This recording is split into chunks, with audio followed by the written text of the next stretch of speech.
कहानी की शुरुआत होती है ग्रे नाम के एक कार मैकेनिक से, जो अपने गराज में एक कार को रिपेयर कर रहा होता है। ये कार इसके एक रेगुलर कस्टमर की होती है और आज इसे ये कार अपने कस्टमर को वापस देने जाना था। जब ग्रे गराज को बंद करके इस कार को उसके मालिक के पास छोड़ने के लिए निकलता है, तभी उसकी वाइफ आशा अपनी एआई ऑटोमेटिक कार में वहां आती है। आशा के पास जो ऑटोमेटिक कार थी वह काफी ज्यादा एडवांस थी। ये कार बिना स्टीयरिंग व्हील पकड़े इंसान को सिर्फ वॉइस मैसेज पर उसके लोकेशन तक पहुंचा देती थी। लेकिन ग्रे को एआई टेक्नोलॉजी बिल्कुल भी पसंद नहीं है। उसका मानना था कि ये रोबोटिक मशीन्स आगे जाकर इंसानों के लिए बहुत बड़ा खतरा बनेंगी। लेकिन दूसरी तरफ ग्रे की वाइफ आशा एक बहुत ही बड़ी एआई कंपनी में काम करती है। इन दोनों की सोच में जमीन आसमान का फर्क था, लेकिन फिर भी ये दोनों एक दूसरे से बहुत ज्यादा प्यार करते थे। ग्रे अपनी वाइफ आशा से कहता है, चलो आज मैं तुम्हें किसी से मिलवाता हूँ। मेरा एक रेगुलर कस्टमर है जिसकी कार मैंने ठीक कर ली है और अब मुझे उसे उसकी कार वापस करनी है। आशा पहले तो वहाँ जाने से इनकार करती है, लेकिन ग्रे के बार बार कहने पर वो वहाँ जाने के लिए राजी हो जाती है। मगर ग्रे को पता नहीं होता कि आशा को वहाँ ले जाकर ये अपनी लाइफ की सबसे बड़ी गलती कर रहा है। उसके बाद ये दोनों उसी कस्टमर की कार में बैठकर उसके घर की तरफ निकल पड़ते हैं और आशा की ऑटोमेटिक कार भी उनके पीछे आ रही होती है, ताकि जब ग्रे अपने कस्टमर को उसकी कार उसके हवाले कर दे तो ये लोग अपनी ऑटोमेटिक कार में घर को वापस आ सके। वहाँ पहुंचने पर ग्रे अपनी वाइफ को एक आदमी एरन से मिलवाता है। तब ग्रे की वाइफ उसे देखकर काफी हैरान रह जाती है, क्योंकि एरन एक बहुत बड़ी टेक कंपनी का मालिक था। उसकी कंपनी एआई ऑटोमेटिक चीजें बनाती थी। यहाँ आशा अपने हस्बैंड ग्रे से कहती है, तुमने मुझे पहले क्यों नहीं बताया कि तुम मुझे एरन से मिलवाने ला रहे हो। असल में एरन ही ग्रे का रेगुलर कस्टमर था। लेकिन यहाँ हम देखते हैं कि एरन का नेचर थोड़ा अजीब सा था। उसे यह भी नहीं पता था कि जब किसी से मिलते हैं तो किस तरीके से मिला जाता है। आशा एरन से कहती है, मैं भी एक एआई टेक कंपनी में काम करती हूँ जो जल्द ही तुम्हारी कंपनी के बराबर में आ जाएगी। जिस पर एरन मुस्कुराते हुए कहता है, ऐसा कभी नहीं हो सकता, चलो दिखाता हूँ क्यों। और फिर एरन उन दोनों को अपनी लैब में ले गया। वहाँ एरन ने खुद का बनाया हुआ एक स्पेशल चिप बताया, जो कि एक एआई यानी आर्टिफिशियल इंटेलिजेंस चिप थी, और उस चिप को उसने नाम दिया था स्टेम। वो बताता है कि ये चिप कुछ भी कर सकती है, क्योंकि इसमें बहुत सारे पावर्स हैं और इससे तेज दिमाग आज तक किसी ने भी नहीं बनाया। इस इन्वेंशन को देखने के बाद ग्रे और उसकी वाइफ अपनी इलेक्ट्रिक कार से घर वापस जा रहे होते हैं। कार ऑटोमेटिक मोड पर थी। आशा और ग्रे गाड़ी के पिछले सीट में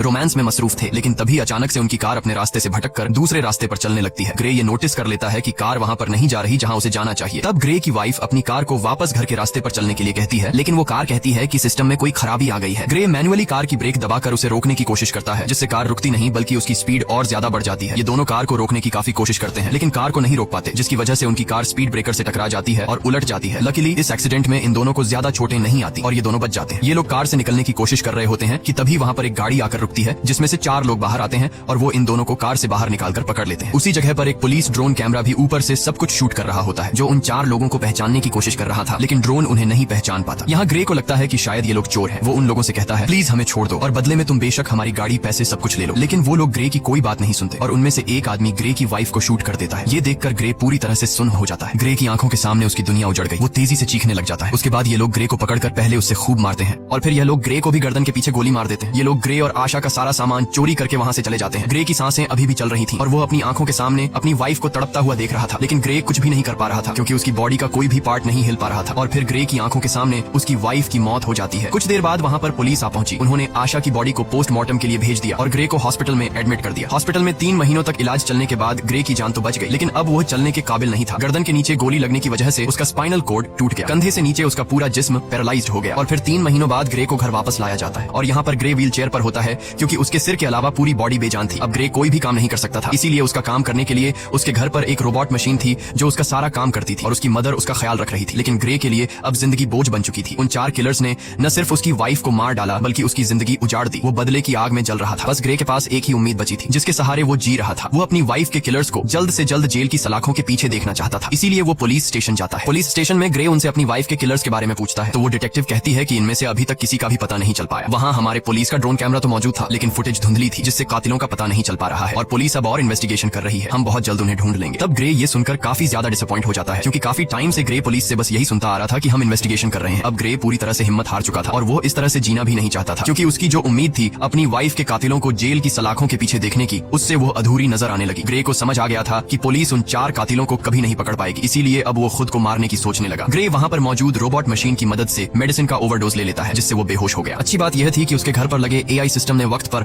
एम्बुलेंस को फोन कर दिया, जिससे ग्रे की जान बच गई। और यहाँ ग्रे से मिलने उसका वही रेगुलर कस्टमर एरन आता है। वो ग्रे से कहता है, मुझे तुम्हारी ये हालत देखकर बहुत बुरा लग रहा है। एरन ग्रे को दोबारा अपने पैरों पर खड़ा होकर जीने की उम्मीद देता है और कहता है, ग्रे क्या तुम्हें याद है मैंने तुम्हें एक बार एक पावरफुल एआई चिप दिखाई थी। अगर तुम उसे अपनी बॉडी के अंदर लगा दो तो तुम एक बार फिर से चलने के काबिल हो जाओगे, साथ ही साथ बहुत ज्यादा पावरफुल भी हो जाओगे। लेकिन ग्रे एरन की इस ऑफर से इनकार कर देता है। ग्रे कहता है, अब मैं ये जिंदगी नहीं जीना चाहता। तब एरन उससे कहता है, सोच लो ग्रे, ये चिप तुम्हारी वाइफ को तो जिंदा नहीं कर सकती, लेकिन तुम्हें एक बार फिर जीने का मौका दे सकती है। अगर तुम्हारी वाइफ भी जिंदा होती तो वो भी यही चाहती। ये बात ग्रे के दिमाग को टच कर गई। वो सोचने लगा कि अगर मैं ठीक हो गया तो अपनी वाइफ का बदला ले सकूंगा, इसीलिए वो एरन की बात मान जाता है। अब यहाँ पर हम ये जान पाते हैं कि एरन को ग्रे से कोई हमदर्दी नहीं थी। वो बस ग्रे के पास अपने मकसद के लिए ही आया था, क्योंकि वह अपनी एआई चिप को किसी की भी बॉडी में इंसर्ट करना चाहता था। वो चेक करना चाहता था कि उसका इन्वेंशन सक्सेसफुल है भी या फिर नहीं। इसीलिए एरन वो चिप ग्रे की बॉडी में डालकर सीक्रेटली एक्सपेरिमेंट करना चाहता है, क्योंकि गवर्नमेंट इस तरह के एक्सपेरिमेंट्स करने की इजाजत नहीं देती। अगले सीन में हम देखते हैं कि एरन अपने घर में ग्रे की बॉडी पर एक्सपेरिमेंट कर रहा होता है। यहाँ ग्रे की स्पाइनल कॉर्ड में वो चिप इम्प्लांट की जाती है। वो चिप सीधा ग्रे के दिमाग से जुड़ गया। ऑपरेशन के कुछ घंटे बाद ग्रे को होश आता है तो डॉक्टर उसके हाथ और पांव को मूव करने की कोशिश करती है और ये चेक करती है कि क्या ग्रे अपने हाथ और पांव को अब महसूस कर पा रहा है या फिर नहीं। तब ग्रे की हालत देखकर वो लोग समझ जाते हैं कि चिप ने ग्रे की बॉडी पर असर नहीं किया। एरन बहुत ज्यादा मायूस हो जाता है क्योंकि उसके इतने सालों की मेहनत जाया हो गई थी। लेकिन तभी ग्रे अपने हाथों को मूव करने लगता है। ये देखकर वो लोग हैरान रह जाते हैं और अब ग्रे अपने दोनों हाथों को मूव कर पा रहा था और फिर देखते ही देखते ग्रे अपने दोनों पैरों पर खड़ा हो जाता है। खुद को ठीक होता देखकर ग्रे बहुत ज्यादा खुश हो जाता है। अब वो पहले से भी ज्यादा पावरफुल खुद को फील करने लगा। एरन भी अपनी एक्सपेरिमेंट को सक्सेसफुल होता देखकर काफी खुश हो जाता है। फिर यहाँ पर एरन ग्रे से एक कॉन्ट्रैक्ट पर साइन करवाता है जिसमें वो किसी को भी नहीं बताएगा कि वो चल सकता है और उसे सबकी नजरों में पैरालाइज्ड बनकर रहना होगा, क्योंकि अगर गवर्नमेंट को पता चला कि ग्रे चिप के जरिए दोबारा से चल पा रहा है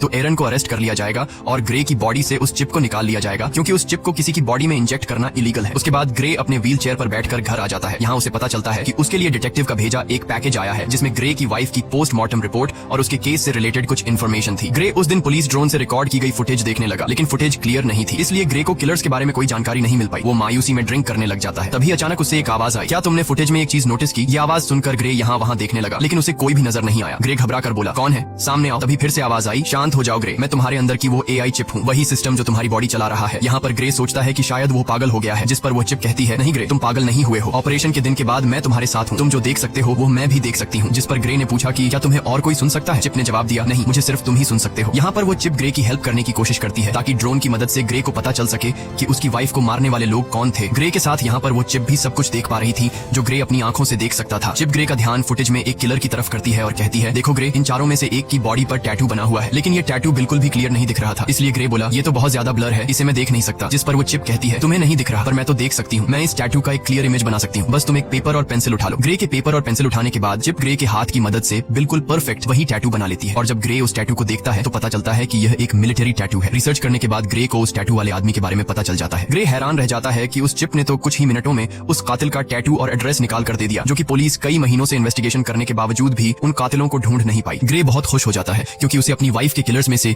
एक किलर का पता चल चुका था। तब ग्रे उसके बारे में पुलिस को इन्फॉर्म करने का सोचता है, लेकिन यहाँ चिप ग्रे को ऐसा करने से रोक देती है। वो उससे याद दिलाती है कि तुम्हें एरन ने ये सब कुछ करने से मना किया था, तुम भूल गए कि तुमने एरन के साथ कॉन्ट्रैक्ट साइन किया था कि तुम लोगों के सामने कभी भी ये नहीं जाहिर करोगे कि तुम चल फिर सकते हो, और अगर तुम पुलिस को इस किलर के बारे में बताओगे तो पुलिस उल्टा तुमसे पूछेगी कि तुम्हें कैसे इन किलर्स के बारे में पता चला और तुमने ये टैटू किस तरह से बनाया। ग्रे चिप से पूछता है, तो फिर तुम बताओ अब मैं क्या करूं? चिप ग्रे से कहती है, पहले तुम खुद उस आदमी के एड्रेस पर जाओ और उसके खिलाफ सबूत इकट्ठा करो। इसीलिए ग्रे अब खुद वहां पहुंच जाता है, लेकिन वहां पर पुलिस ड्रोन थे, इसीलिए ग्रे उन ड्रोन के सामने अपनी व्हील चेयर पर ही बैठा रहता है। और जब ड्रोन वहां से चले जाते हैं तो ग्रे चुपके से वहां से खड़ा होकर किलर के घर की तरफ जाता है। वो किलर के घर के दरवाजे को खोलकर घर के अंदर चला जाता है। वहां जाकर वो एविडेंस ढूंढने लग जाता है और यहाँ पर ग्रे को पता चलता है कि उस किलर को किसी ने बहुत सारे मैसेजेस किए हैं। ग्रे के अंदर लगी चिप उन मैसेजेस को कुछ सेकंड के अंदर ही पढ़ लेती है। चिप ग्रे से कहती है कि इन मैसेजेस में ओल्ड बोन नाम की जगह का बार बार बताया गया है, क्या तुम्हें इसके बारे में कोई जानकारी है? ग्रे ने कहा, हाँ, ये हमारे घर के पास ही एक बार का नाम है। इन्हीं बातों के बीच ग्रे को किसी के आने की आवाज सुनाई देती है। असल में वहाँ पर वो किलर था जो कि वापस आ गया था। वो किलर देखता है कि उसके टेबल पर सारा सामान बिखरा हुआ है। तभी वो किलर सामने लगे शीशे से ग्रे को देख लेता है। वो फौरन ग्रे पर हमला कर देता है और उससे पूछता है, तुमने मुझे कैसे ढूंढा? तब ग्रे इस बात का कोई जवाब नहीं देता और ग्रे किलर से पूछता है, तुम बताओ मेरी वाइफ को किसने मारा था? वो किलर बहुत ज्यादा ताकतवर था, इसीलिए वो ग्रे पर भारी पड़ने लगता है। इससे पहले कि वो ग्रे को मार पाता, ग्रे के अंदर लगी चिप ग्रे से पूछती है, तुम मुझे अपनी बॉडी का फुल कंट्रोल दो ताकि मैं कुछ कर सकूं। जिसके बाद ग्रे बिना सोचे समझे उसे परमिशन दे देता है। चिप को परमिशन मिलने के बाद ग्रे एकदम से उस किलर पर अटैक कर देता है और उसे काफी बुरे तरीके से मारने लगता है। वो किलर भी परेशान हो जाता है कि आखिर अचानक इसमें इतनी ताकत कहां से आ गई, और ग्रे भी सोच में पड़ जाता है कि आखिर मैं इतना ताकतवर कैसे हो गया। यहाँ पर ग्रे उस किलर को खुद के हवाले करने के लिए कहता है, लेकिन वो किलर उस पर एक नाइफ से अटैक कर देता है। तो वो चिप सारी सिचुएशन को संभालते हुए उस किलर को मार डालती है और तब वो चिप किलर को मारने के बाद बॉडी कंट्रोल ग्रे को वापस दे देती है। ये देखकर ग्रे बहुत परेशान हो जाता है क्योंकि वो किलर को जान से मारना नहीं चाहता था। उसे लगा कि अब उसका जेल जाना पक्का है। वो चिप ग्रे से कहती है कि घबराओ मत ग्रे, तुम्हें कुछ नहीं होगा, बस तुम यहाँ जल्दी से अपने सारे फिंगरप्रिंट्स मिटा दो। अब यहाँ पर वो चिप जैसे कहती है, ग्रे बिल्कुल वैसे ही करता है। कुछ देर बाद पुलिस उस आदमी की बॉडी को पोस्टमार्टम के लिए ले गई, जहाँ हम उस डिटेक्टिव को देख पाते हैं। डिटेक्टिव को पोस्टमार्टम के दौरान पता चला कि उसकी बॉडी के अंदर एक वेपन इंसर्ट था और साथ साथ उसकी पूरी बॉडी में छोटी छोटी वायर्स थी। यानी वो किलर एक अपग्रेडेड इंसान था जो किसी भी आम इंसान से काफी ज्यादा पावरफुल था। दूसरी तरफ एरन ग्रे पर काफी गुस्सा करता है, तुमने उस किलर को क्यों मारा? ये काम काफी रिस्की था, अगर तुम पकड़े जाते तो तुम्हारे साथ मैं भी जेल चला जाता। मैंने इस चिप को तुम्हारे अंदर इसलिए इंसर्ट नहीं किया कि तुम अपनी वाइफ का बदला लो, और अगर दोबारा तुमने इस तरह की कोई हरकत की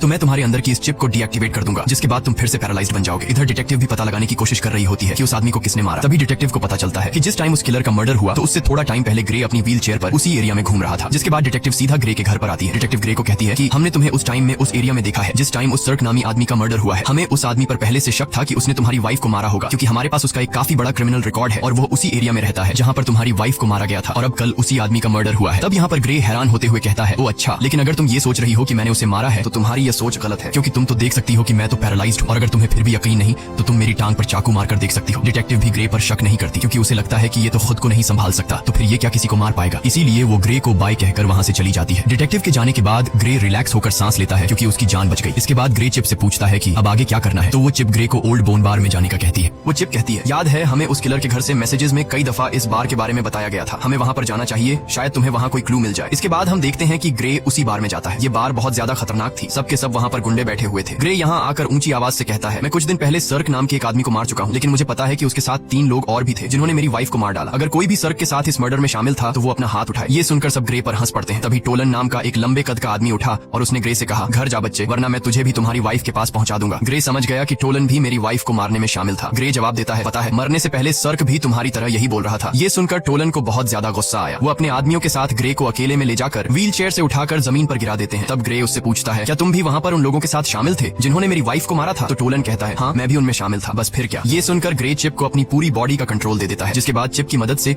ग्रे उसके पास 2 आदमियों को मार गिरा देता है और फिर टोलन को भी बुरी तरीके से पिटने लग जाता है। ग्रे टोलन को नीचे जमीन पर गिराकर उससे पूछता है, तुम्हारे 2 और साथी कहाँ हैं और तुम लोगों ने मेरी वाइफ को क्यों मारा? लेकिन टोलन डरने के बजाय उल्टा हंस रहा था। वो ग्रे को कुछ भी नहीं बताता। तभी वो चिप ग्रे से कहती है, अगर तुम चाहो तो मैं बड़ी आसानी से इसका मुंह खुलवा सकती हूँ। ग्रे कहता है, क्यों नहीं, तुम जरा ट्राई करो। वो चिप उस किलर का फेस पूरी तरह से कट कर देती है। ग्रे पूछता है, अब बता क्यों मारा था मेरी वाइफ को? टोलन की सारी हेकड़ी निकल गई और फौरन उसने कहा, हमें पैसे मिले थे तुम्हारी वाइफ को मारने के लिए और मुझे फिस्क ने पैसे दिए। लेकिन इससे पहले कि ग्रे उससे फिस्क के बारे में कुछ पूछ पाता, वो आदमी वहीं पर मर जाता है। ग्रे गुस्से में चिप से कहता है, मैंने उसे मारने को तो नहीं कहा था, बस तुम्हें सिर्फ इसका मुंह खुलवाना था। तभी ग्रे की नजर उस मरे हुए आदमी के गले में लगी चेन पर पड़ी, जिस पर उसे बनाने वाली कंपनी का बोल्ट नाम लिखा था। ये देखकर ग्रे को शॉक हुआ, क्योंकि उस कंपनी में ग्रे की वाइफ आशा काम करती थी, यानी आशा के अपने ही कंपनी वाले उसे मरवाना चाहते थे। उधर एरिन को पता चल चुका था कि ग्रे ने फिर से किसी की जान ले ली। अब वो जल्दी से चिप को शट डाउन करने की कोशिश कर रहा था। तभी वो चिप ये बात ग्रे को बता देती है कि मुझे एरिन शट डाउन करने की कोशिश कर रहा है, इसीलिए हमें जल्द से जल्द कुछ करना होगा। ग्रे बोला, अब क्या करें? तभी वो चिप ग्रे को एक हैकर के बारे में बताती है, ताकि उस हैकर की मदद से एरिन की इनपुट को हटा सके, जिससे एरिन का होल्ड खत्म हो जाएगा और वो कुछ भी नहीं कर पाएगा। चिप ग्रे को जेमी नाम के एक हैकर का पूरा एड्रेस दे देती है। इसके बाद ग्रे उस हैकर के पास जाने लगता है। कुछ देर बाद ग्रे उस हैकर के फ्लैट तक पहुंच जाता है, लेकिन दूसरी तरफ एरिन उस चिप को 30% शट डाउन कर देता है, जिससे ग्रे की एक टांग पैरालाइज हो जाती है। लेकिन ग्रे फिर भी हिम्मत करके ऊपर जाता है। एरिन तेजी से चिप को शट डाउन करने के काम पर लगा रहता है, जिससे ग्रे का एक हाथ और एक पांव पैरालाइज हो जाता है। लेकिन इससे पहले कि एरिन ग्रे को पूरी तरह से पैरालाइज कर देता, ग्रे हैकर के डोर तक पहुंच जाता है। इसके बाद एरिन ग्रे को 100% शट डाउन कर देता है। अब ग्रे पूरी तरह से पैरालाइज हो चुका था। अच्छी बात यह थी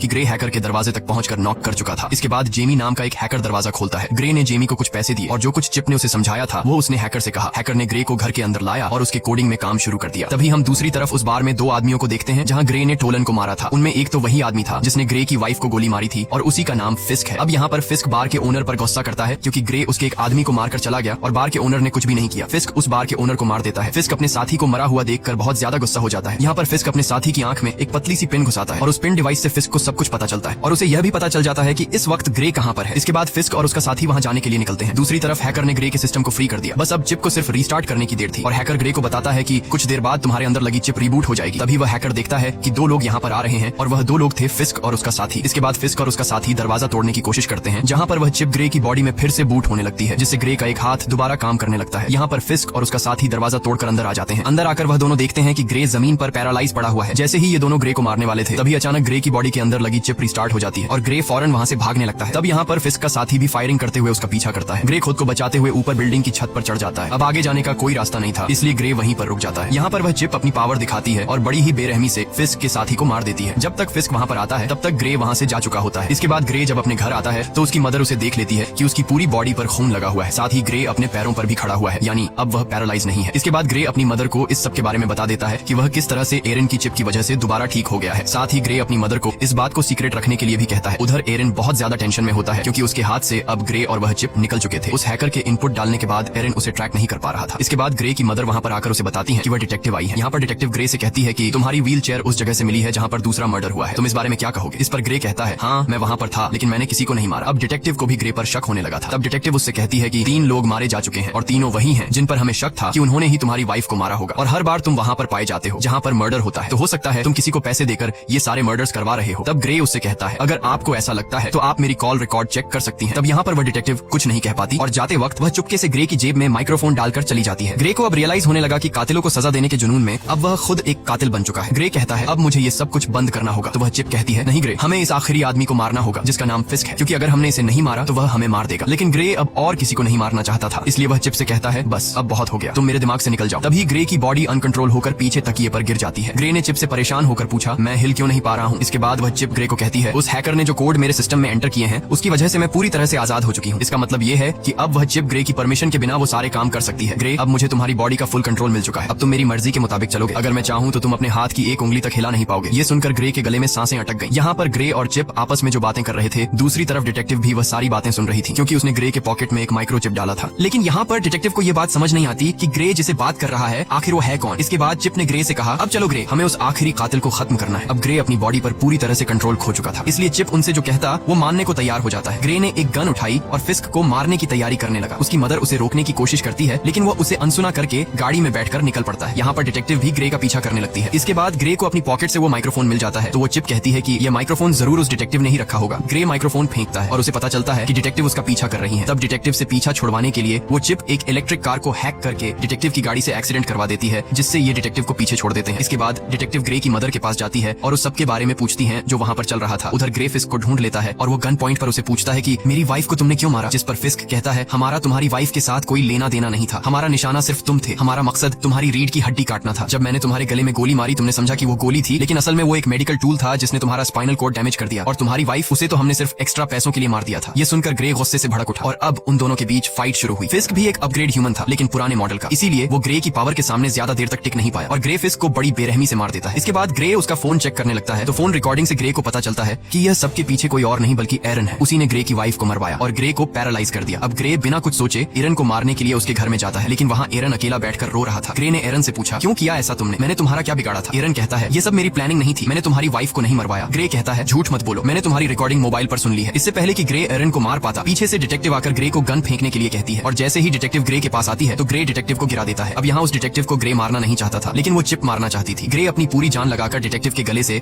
अपना हाथ हटा लेता है। अब चिप ग्रे से कहती है क्या अब तुम मुझसे ही लड़ना चाहते हो, तुम्हें पता नहीं है कि तुम्हारा दिमाग मेरे कंट्रोल में है, तुम जानते हो कि मैं तुम्हें दर्द भी दे सकती हूँ। इसके बाद वो चिप ग्रे के हाथ से चाकू उठाती है और उसके दूसरे हाथ में दे मारती है, जिससे ग्रे चीखने लग जाता है। ग्रे अब फिर से डिटेक्टिव को मारने के लिए आगे बढ़ा। वो उसे मारने ही वाला था कि डिटेक्टिव उसे टेजर गन से शॉक दे देती है, जिससे वो नीचे गिरकर पैरालाइज हो जाता है। इसके बाद एरन हाथ में बंदूक लिए ग्रे की तरफ आगे बढ़ा और यहाँ पर होता है मूवी का मेन प्लॉट रिवील। यहाँ पर एरन कहता है इस चिप को मैंने बनाया था और तुमसे पहले मैं इस चिप से बातें करता था और मुझे चिप ने बताया कि वो इंसानों की तरह बनना चाहती है। मैंने वही किया जो तुम्हारे गले में लगी चिप ने मुझसे करवाया। फिस्क को कॉन्ट्रैक्ट देकर तुम्हारी वाइफ को मरवाना, तुम्हें पैरालाइज करना और तुम्हारी गर्दन पर वो चिप लगवाना, सब कुछ उसी चिप का प्लान था। मैंने इस चिप को बनाया तो है, लेकिन मैं इसे पूरी तरह कंट्रोल नहीं कर सका। ये चिप किसी इंसान के शरीर में घुसकर उसे अपनी मर्जी के फैसले करवाना चाहती थी और इस चिप ने तुम्हें चूज किया था। ये बातें सुनकर ग्रे काफी हैरान हो जाता है। एरन बताता है कि ये चिप मुझे मारना चाहती है क्योंकि अगर मैं जिंदा रहा तो इसी के जैसी एक और एआई चिप बना दूंगा और चिप यह नहीं चाहती कि इस जैसा और कोई भी हो, इसीलिए वो मुझे मारना चाहती है। और यहाँ पर वह चिप कहती है हाँ यह मेरा ही प्लान था, मैं जिंदा इंसान बनना चाहती थी,